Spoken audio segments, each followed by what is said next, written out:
images are showing you the goals that have been set for everybody to reach hurdle after hurdle.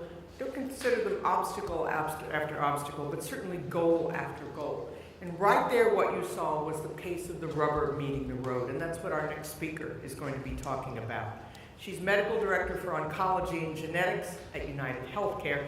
As we all know, all the medical breakthroughs in the world would mean very little unless they can be applied, which means approved and paid for chiefly by health insurance. So any new technology is almost de facto enormously expensive. Look at the first units of the original technology, like the transistor radio. The first transistor radio in modern dollars cost about $450. So in 1977, the original Apple computer cost $1,300, and that was in 1977 dollars, so figure out how much that was. So how can these new therapies become more accessible and less expensive, which is the question that all of your patients are going to be asking you. What are the hurdles that they have to meet? What are the protocols, not only for FDA approval, but in order for those healthcare policies to decide to pay for them and to find them useful enough to pay for? With some of the scores of orphan maladies that are being researched by CIRM funds, and for all of the Americans who are touched by those diseases, this is as important a question as the treatment itself. Can anything be done for this disease, and can I afford it if it is? So joining us to talk about that, Dr. Jennifer Malin.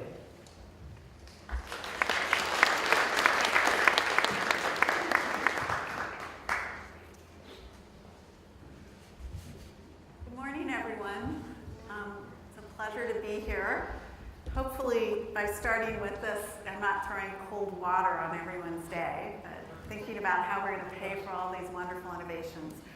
So I want to start just, from a payer world, we always start thinking about how are we going to pay for this and how much does healthcare cost? And, we hear about this all the time in the news. We're hearing healthcare costs debated very hotly right now in Washington, D.C.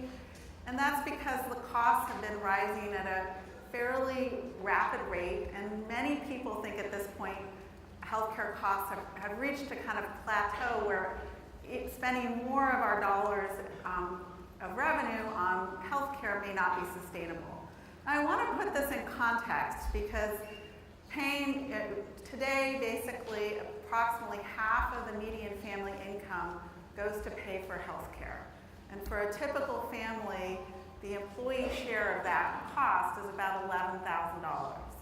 So it's a lot of resources that we spend on healthcare. Now, this is actually a good thing from the standpoint that in many countries of the world, people spend upwards of 30 to 40% of their income on food. And we spend less than 10% of income on food. So the fact that we spend so much on healthcare is a sign of our wealth. And it's a really good thing to be able to invest in keeping our population healthy and curing really horrible diseases like you all are focused on. But the question becomes, at what point can we continue to spend more, and how do we make the best use of the resources that we have so that we're really using them to improve the health of our population and make dramatic changes in people's lives, and perhaps not spend it on things that don't bring as much value. So I'm going to share some data about costs of therapies to kind of put this in context. On the left-hand side here is a graph from Peter Bach at Memorial Sloan Kettering that shows the increase in costs of cancer drugs. And what you'll notice at the time of approval, and this is monthly cost of therapy, what you'll notice on the left-hand, on the y-axis, is that's actually a log scale. So that basically with each decade, therapies have increased in cost tenfold. And these are for standard oncology therapy. So we're not talking about stem cell therapy necessarily or gene therapy. These are standard, at this point, biologic therapies for the most part. So you can see that, in 2000, an average therapy was about $1,000 a month. In 2010, it's about $10,000 a month. And if we continue on this current trajectory, we're looking at around $100,000 per month. Now, if these were making dramatic improvements, and we were curing diseases, that might be a reasonable trade-off. But if you can look at the graphs on the right, which show progression-free survival and overall survival, and this is from a study that Malin and Prasad did and published in JAMA Oncology in 2015, there's a slight trend there, but mostly those are scatter plots. So the price doesn't really correlate with improvement in outcomes. I want to say a couple of other things about price and cost here. So first of all, this is actually the price of the drug itself. And when we're talking about stem cell therapies and some of these new exciting cellular therapies, for a combination of reasons, I think first of all, the outcomes that we're seeing in cancer therapies in a sense have set the floor for value. So if you can charge $15,000 a month for a drug that improves survival by 2 months, what should you be able to charge for a therapy that cures blindness? That should be worth more than that, right? So there's kind of an implicit value implied that sets the threshold very high for therapies that make dramatic improvements in people's lives. I think the other factor, which in some ways makes it easier but also contributes to this value threshold, is that at least for some of the initial therapies, they are orphan indications. So in terms of breaking the bank, they're not going to break the bank if you're talking a couple thousand people needing a therapy. But then again, that sets the bar for this concept of value. So maybe a company needs to recoup the investment by setting a very high price if you only are going to treat a small number of patients.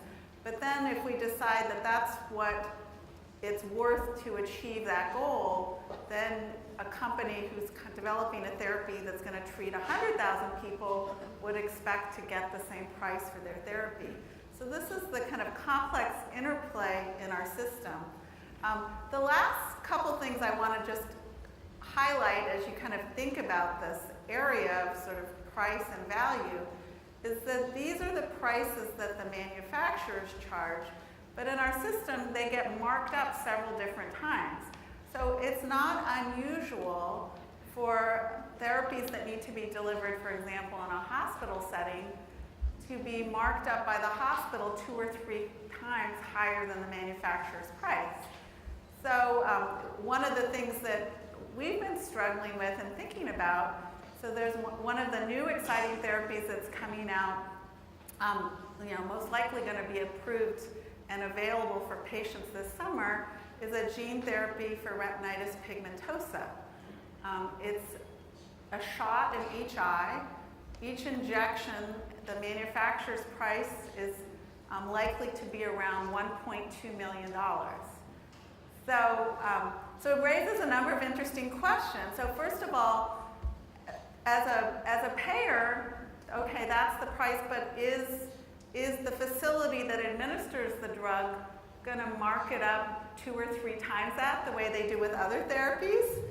That's the standard markup oftentimes. So even if they only mark it up 20%, that's still a huge windfall just for administering an injection on top of the facility fees that they collect.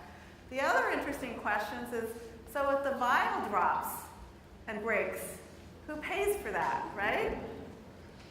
Does the payer pay? Is the hospital out because does the manufacturer basically provide an extra one free of charge? How does that work? And then the other questions I think